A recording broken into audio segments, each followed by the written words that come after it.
Hello students, मैं doctor Anupreeta Mishra. आप Anupreeta Mishra electrical engineering के चैनल पर ऑल्टरनेटर का वोल्टेज रेगुलेशन समझ रहे हैं, जिसमें मैं third method zero power factor method या पोटियर ट्रायंगल मेथड समझा रही हूँ। लास्ट दो वीडियो से मैंने इससे रिलेटेड रीजनिंग क्वेश्चंस और कुछ प्रोसीजर को लेके चीज़ें समझाई कि ज़ीरो पावर फैक्टर कैरेक्टरिस्टिक्स क्या होता है, शॉर्ट सर्किट कैरेक्टरिस्टिक्स और ज़ीरो पावर फैक्टर कैरेक्टरिस्टिक्स में क्या कनेक्शन है, या फिर zero power factor characteristics OCC के या ओपन सर्किट कैरेक्टरिस्टिक्स के सिमिलर कैसे होता है, या फिर आर्मेचर रिएक्शन में लगने वाला फील्ड एक्साइटेशन कितना होता है, या लीकेज रिएक्टेंस वोल्टेज ड्रॉप कितना होता है। ये सारे क्वेश्चंस के आंसर देते हुए आज मैं यहाँ तक पहुँची हूँ जहाँ मैं आपको वोल्टेज रेगुलेशन कैलकुलेट करना बताऊँगी। तो चलिए हम वोल्टेज रेगुलेशन कैसे कैलकुलेट करते हैं at any load. Zero power factor characteristics जो ड्रॉ होती है वो सिर्फ और सिर्फ प्योरली इंडक्टिव लोड पर ड्रॉ होती है, पर हम वोल्टेज रेगुलेशन फाइंड आउट करते हैं इस पर्टिकुलर कैरेक्टरिस्टिक्स को यूज़ करके और ओसीसी को यूज़ करके किसी भी लोडिंग पर हम वोल्टेज रेगुलेशन फाइंड आउट कर सकते हैं। मतलब नेचर ऑफ द लोड कुछ भी हो सकता है, लीडिंग भी हो सकता है, लैगिंग हो सकता है, आरएल टाइप का हो सकता है, आरसी टाइप का हो सकता है। Any load with respect to any load, voltage regulation can be evaluated for an alternator with the help of zero power factor characteristics and OCC। Condition सिर्फ ये होती है कि जितने लोड करंट पर हमें वोल्टेज रेगुलेशन फाइंड आउट करना है, चाहे वो रेटेड लोड हो, मतलब रेटेड लोड करंट हो, या 50% ऑफ रेटेड लोड करंट हो, या 80% हो, किसी भी परसेंटेज ऑफ लोडिंग पे हमको वोल्टेज रेगुलेशन पता करना है, तो उसी लोडिंग वाले करंट पर, मतलब अगर रेटेड करंट पे आपको वोल्टेज रेगुलेशन पता करना है ZPF से, तो आपको ZPFC ड्रॉ करना पड़ेगा रेटेड लोड करंट पे। अगर आपको 80% लोडिंग वाले करंट पर रेटेड करंट का 80% करंट बहा रहे हैं ऑल्टरनेटर में, ऐसा लोड लगा हुआ है जो 80% रेटेड का करंट बहा रहा है, तो ZPFC आपका ड्रॉ होना चाहिए कौन से करंट पे, जो रेटेड का 80% हो। अगर मेरे पास एक लोड लगा हुआ है जो कि थीटा लैगिंग, मतलब पावर फैक्टर एंगल उसका थीटा है, मतलब power factor cos theta lagging है, और आए जो फ्लो करवा रहे ऑल्टरनेटर में इन हालातों में वो 80% ऑफ फुल लोड करंट है, तो मुझे इस पावर फैक्टर से कोई मतलब नहीं है, मुझे इस पे ध्यान देना होगा कि आए कितना बहा रहे हैं हम इस लोडिंग कंडीशन में, रेटेड का ऑल्टरनेटर के रेटेड का 80%। तो मुझे ये ZPFC ड्रॉ करने के लिए, या ZPFC से रिलेटेड अगर मुझे रीडिंग्स चाहिए, ZPF मुझे एक्सपेरिमेंट परफॉर्म करना है, तो प्योर इंडक्टिव लोड लगाना पड़ेगा, पर करंट कितना बहाना पड़ेगा, हर step wise pure inductive load को बढ़ाते हुए आर्मेचर में मैं कितना करंट मेंटेन करूंगी, रेटेड का 80%। तो ये मेरा ZPFC उस लोड करंट पर ड्रॉ होगा। तो यही सारी चीज़ें मैंने इसमें लिखी हुई है। तो वोल्टेज रेगुलेशन जब हमको ज़ीरो पावर फैक्टर मेथड से पता करना है या पोटियर ट्रायंगल मेथड से पता करना है, तो सबसे पहले हमें OCC ड्रॉ करना पड़ेगा उस ऑल्टरनेटर के लिए। तो OCC से मैं तो लोड वगैरह का कोई पॉइंट ही नहीं होता है, क्योंकि टर्मिनल जहाँ पे लोड कनेक्ट करते हैं वो ओपन सर्किट ही होता है। तो हम ये ऑल्टरनेटर का ओपन सर्किट कैरेक्टरिस्टिक्स या मैग्नेटाइजेशन कर्व ड्रॉ करते हैं। ZPFC हम ड्रॉ करेंगे सेम ऑल्टरनेटर के लिए, पर कौन सी लोड कंडीशन के लिए, जिस करंट पर हमें वोल्टेज रेगुलेशन फाइंड आउट करना है, वो उस पर हम ZPFC एक्सपेरिमेंट परफॉर्म करके या ZPFC की ड्रॉ करने की वो वाली रीडिंग्स हमारे पास होनी चाहिए जो उतना ही लोड करंट बहा रही जिस पर हमें वोल्टेज रेगुलेशन ऑल्टरनेटर का पता करना है। यही चीज़ें लिखी है। क्यों ऐसा? क्योंकि जब अगर मुझे आए फ्लो करवाना है ऑल्टरनेटर से, भले ही वो कॉस थीटा पावर फैक्टर पे हो, पर आए के करस्पॉन्डिंग एक्स से एल के अक्रॉस जो वोल्टेज ड्रॉप होगा वो आए एक्स से एल होगा, और एक्स से आर के XAR के अक्रॉस या आर्मेचर रिएक्शन ड्रॉप जो होगा वो B' A' के करस्पॉन्डिंग होगा। मतलब IA XAR भी कांस्टेंट रहना चाहिए। तो वही मैंने लिखा है, draw ZPFC for given load that is IA, कोई भी IA करंट, इट मे और मे नॉट बी IART, मतलब वो रेटेड के बराबर ज़रूरी नहीं है, आप रेटेड से कम करंट पे भी ऑल्टरनेटर को फंक्शनिंग करवा सकते हो और ZP और ऑल्टरनेटर का वोल्टेज रेगुलेशन पता कर सकते हो, बशर्ते आपका ZPFC भी इसी करंट पर एक्सपेरिमेंटेड हो और इसी करंट से रिलेटेड आपको V और IF की रीडिंग होनी चाहिए ZPFC की, so that through out the ZPFC, मतलब थ्रू आउट द ZPFC आपका IXL और IXAR कांस्टेंट रहे। पर लोड कौन सा है, ZPFC एक्सपेरिमेंट परफॉर्म करते, ZPF एक्सपेरिमेंट परफॉर्म करते, तो लोड तो आपका लैगिंग होता है, पर वोल्टेज रेगुलेशन आप पता कर रहे रहते हो किसी और पावर फैक्टर एंगल पे। इट्स ओके, मुझे वोल्टेज रेगुलेशन पता करते टाइम किसी भी पावर फैक्टर एंगल वाले लोड लगा हो ऑल्टरनेटर में, करंट मेरा IA बह रहा है, तो ZPFC जब मैं एक्सपेरिमेंट परफॉर्म करूंगी, zero power factor characteristics draw करने के लिए एक्सपेरिमेंट परफॉर्म करूंगी, तो ऑल्टरनेटर पर मुझे लोड कौन सा देना पड़ेगा, प्योरली इंडक्टिव लोड देना पड़ेगा और करंट कितना बहाना पड़ेगा, हर लोडिंग पर आए इतना करंट बहाना पड़ेगा जिस पर मुझे वोल्टेज रेगुलेशन पता करना है, ताकि IXL और IXAR कांस्टेंट रहे थ्रू आउट द ZPFC। फिर मैं यहाँ से IXAL और IXAR के करस्पॉन्डिंग वैल्यूज उठा लूंगी जो मुझे यहाँ वोल्टेज रेगुलेशन पता करने में मदद करेंगी।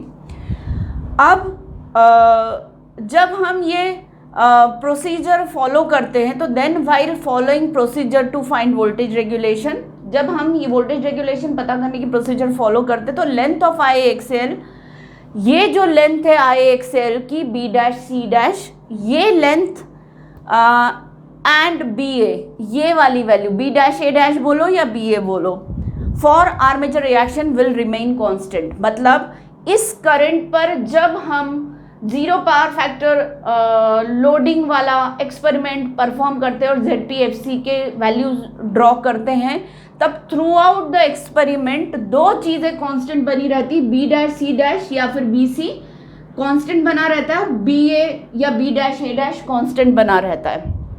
लास्ट वीडियो में मैं ये सारी चीज़ें समझा चुकी हूँ, तो प्लीज़ आप उस वीडियो को देखिएगा। अब जब हमें वोल्टेज रेगुलेशन पता करना है ऑल्टरनेटर का, जिसमें से IA करंट बह रहा है और लोड कितना लगा हुआ है, cos theta lagging power factor का, ऐसे ऑल्टरनेटर का वोल्टेज रेगुलेशन मुझे पता करना है, तो मैं ZPFC और OCC का यूज़ करूँगी। इन हालातों में ड्रॉ किया ZPFC। अब मैं टर्मिनल वोल्टेज V1 ले लेती हूँ ऑल्टरनेटर का, जिस पर ऑल्टरनेटर अभी काम कर रहा है। चलो माना कि वो रेटेड टर्मिनल वोल्टेज है, प्रॉब्लम जो दी रहेगी उसमें वोल्टेज की वैल्यू आपको गिवन रहेगी। तो टर्मिनल वोल्टेज लोड के अक्रॉस, कौन सा load, cos theta lagging power factor का, करंट कितना बह रहा है IA, ऐसे लोड के अक्रॉस कितना वोल्टेज अपीयर हो रहा है V। उस V को मैं यहाँ मार्क कर दूंगी ZPFC पर, उस V को मैं मार्क कर दूंगी ZPFC पर, वो A' हो गया। A' से मैं A', O' ऐसी लाइन ड्रॉ करूंगी और ये A' O' कितनी बड़ी होनी चाहिए, AO के बराबर होनी चाहिए। तो A' O' ये लाइन मैं ड्रॉ कर लूंगी। अब O' से मैं OC के पैरेलल, मतलब एयर गैप लाइन के पैरेलल एक लाइन ड्रॉ कर लूंगी। OC के पैरेलल मैं O', C' लाइन ड्रॉ कर लूंगी जो एयर गैप लाइन के पैरेलल होगी। तो O', C' ये लाइन मैं ड्रॉ कर लूंगी और C' जहाँ भी मुझे मिलता है OCC पर, वो मेरा EG हो जाएगा, पर कौन से लोड के लिए, लैगिंग प्योर इंडक्टिव लोड की केस में C' होगा। तो वो ZPFC से रिलेटेड वो EG, इसलिए इसका नाम मैं EG-ZP दे रही हूँ। तो C' मुझे मिल गया। मुझे EG कितना है इससे बिल्कुल मतलब नहीं बेटा, मुझे मतलब है कि C' को जब मैं O', A' पर ड्रॉप करती हूँ तो ये परपेंडिकुलर की लेंथ कितनी है इससे मुझे मतलब है, C', B' कितना इससे मुझे मतलब है, और ये C', B' he actually in हालातों में IA के बहने पर लीकेज रिएक्टेंस ड्रॉप वाली लेंथ कितनी है ये पता चलती है। लीकेज रिएक्टेंस ड्रॉप वाली लेंथ कितनी है ये पता चल जाती है यहाँ से, क्योंकि इन हालातों में भी करंट कितना बह रहा है, IA ही बह रहा है, पूरे टाइम IA बह रहा है, तो IXL कांस्टेंट रहेगा। तो ये लेंथ वही है जो इस लोड की कंडीशन में भले ही cos theta power factor lagging load लगा हुआ है, पर IA के बहने की वजह से इन हालातों में ऑल्टरनेटर में XL के अक्रॉस ड्रॉप कितना हो रहा होगा, IXL किस एंगल पे है, कहाँ है, उससे कतई मतलब नहीं, सिर्फ मुझे मतलब है IXL की वैल्यू कितनी है वो उठा ली हमने। IXL की वैल्यू कहाँ से, यहाँ से उठा ली, ठीक है। B dash C dash IXL है, मतलब difference of EG ZP minus V जो है वो IXL है।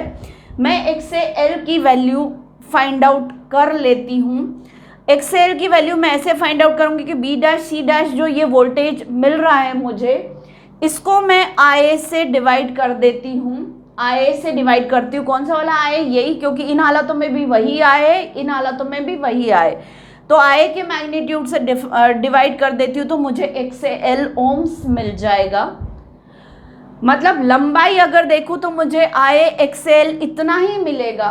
और एंगल की बात करूँ तो फिर मुझे थोड़ा सा IA कौन से एंगल पर है, V के रेफरेंस में, फिर IXL किस एंगल पर आ रहा है, IA से 90 डिग्री पर, वो थोड़ा ध्यान देना पड़ेगा। पर फेजर डायग्राम पर समझे तो V को अगर रेफरेंस वोल्टेज लेती हूँ, रेफरेंस फेजर लेती हूँ, तो V से IARA की डायरेक्शन में मुझे V से IA की डायरेक्शन में मुझे IARA ड्रॉ करना पड़ेगा, और IARA से 90 डिग्री पर मुझे IXL ड्रॉ करना पड़ेगा। ये ग्राफिकली है। अगर मैं इक्वेशन के फॉर्म में लूँ इसे, तो मैं EG को डिफाइन कर सकती हूँ V, जो कि मेरा रेफरेंस फेजर है, तो V की वैल्यू मेरे पास होगी, एंगल 0 ले रही हूँ, प्लस IA जो है वो माइनस थीटा एंगल पर फेजर है, तो IA angle minus theta polar में ले लिया। RA की वैल्यू भी आपको गिवन रहेगी। फिर IXL लेना है, तो IA की वैल्यू गिवन है, कितने एंगल पर है, माइनस थीटा पर है, और XL ले रहे हैं क्योंकि वो 90 डिग्री पर है करंट से, तो ये आपका पूरा IXL फेजर आ जाएगा विथ एंगल। और मैग्नीट्यूड वाइज अगर आप इसको देखेंगे तो वो इतना ही होगा। और मैं ZP FC और OCC से IXL का मैग्नीट्यूड उठा रही हूँ, उस मैग्नीट्यूड से मैं XL पता कर ले रही हूँ, और उस XL को मैं इस वाले वोल्टेज रेगुलेशन पता करने वाले हालातों के करंट से, फेजर करंट से मैं मल्टीप्लाई करके एक्चुअल IXL फेजर पता कर ले रही हूँ। इस फेजर को जब मैं IARA में ऐड करती हूँ और फिर और उसे V फेजर में ऐड करती हूँ, तो इन तीनों फेजर से मुझे EG फेजर मिल जाएगा, और मुझे EG का मैग्नीट्यूड मिल जाएगा। और EG के मैग्नीट्यूड, माना कि EG का मैग्नीट्यूड कहीं यहाँ आ रहा है, इतना आ रहा है, तो EG के मैग्नीट्यूड के करस्पॉन्डिंग मैं OCC से IF पिक कर लूँगी, जिसे मैं IR कहूँगी। EG के करस्पॉन्डिंग मैं IR पिक कर लूँगी, वो IR ये वाला होगा। ये सारी चीज़ें मैं बता चुकी हूँ, और ये IR EG से 90 डिग्री पर ड्रॉ करूँगी। EG मेरा यहाँ हो गया है, EG से 90 डिग्री पर मैं IR जो वैल्यू वहाँ से OCC से EG के करस्पॉन्डिंग, EG अगर इतना है तो EG के करस्पॉन्डिंग IR मैं यहाँ से उठा लूँगी, और उस IR को मैं ग्राफिकली EG से 90 डिग्री पर ड्रॉ कर लूँगी। अब EG के आगे मुझे माइनस आर्मेचर रिएक्शन वाला फेजर बताना है। माइनस आर्मेचर रिएक्शन वाला phasor align to current phasor होगा, पर अपोजिट टू करंट फेजर होगा, क्योंकि FR में या IR में मैं माइनस AR को ऐड कर रही हूँ। IR में माइनस AR को ऐड कर रही हूँ। तो अब EG माना कि V से फाई एंगल लीडिंग पर है। जब आप इसको सॉल्व करेंगे तो EG का मैग्नीट्यूड जो कि आपने OCC पर लेकर IR रीड कर लिया है मैग्नीट्यूड को लेकर, और इसका जो एंगल होगा वो V से माना कि फाई एंगल लीडिंग पर है। अब जो आपने IR उठाया है यहाँ से EG के करस्पॉन्डिंग, वो IR EG से 90 डिग्री आगे होगा, और वो IR EG से 90 डिग्री मतलब रेफरेंस से 90 + 5 एंगल पर होगा, रेफरेंस से 90 + 5 एंगल पर होगा। EG से वो 90 डिग्री पर है और EG रेफरेंस से 5 एंगल पर है, तो IR का एंगल V से 90 + 5 होगा। अब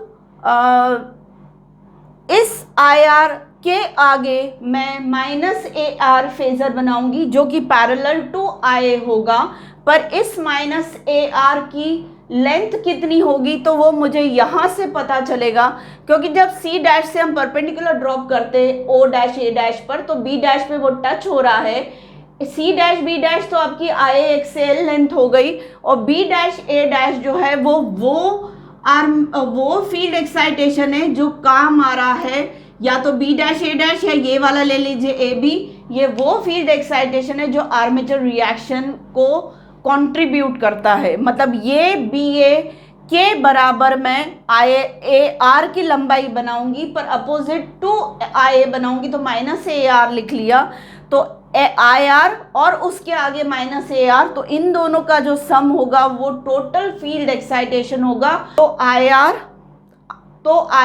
और +- इन दोनों का सम टोटल फील्ड एक्साइटेशन होगा, जो कि ऑल्टरनेटर की रिक्वायरमेंट है पर फेज की, और उसी की वजह से EF EMF इंड्यूस होगा। अब IF की क्वांटिटी मुझे इस फेजर सम से मिल जाएगी, या फिर ग्राफिकली IR के आगे -IAR बना के ये IF बना लूंगी, तो यहाँ से मुझे IF की वैल्यू मिल जाएगी, या इसको सॉल्व करके मुझे IF की वैल्यू मिल जाएगी। उस IF के करस्पॉन्डिंग मैं OCC पर EF रीड कर लूंगी, उस IF के करस्पॉन्डिंग मैं OCC पर EF रीड कर लूंगी। एक्चुअली आपकी जो बेसिक KVL इक्वेशन है, जो कि मैं हमेशा बताती आई हूं, वो ये होती है,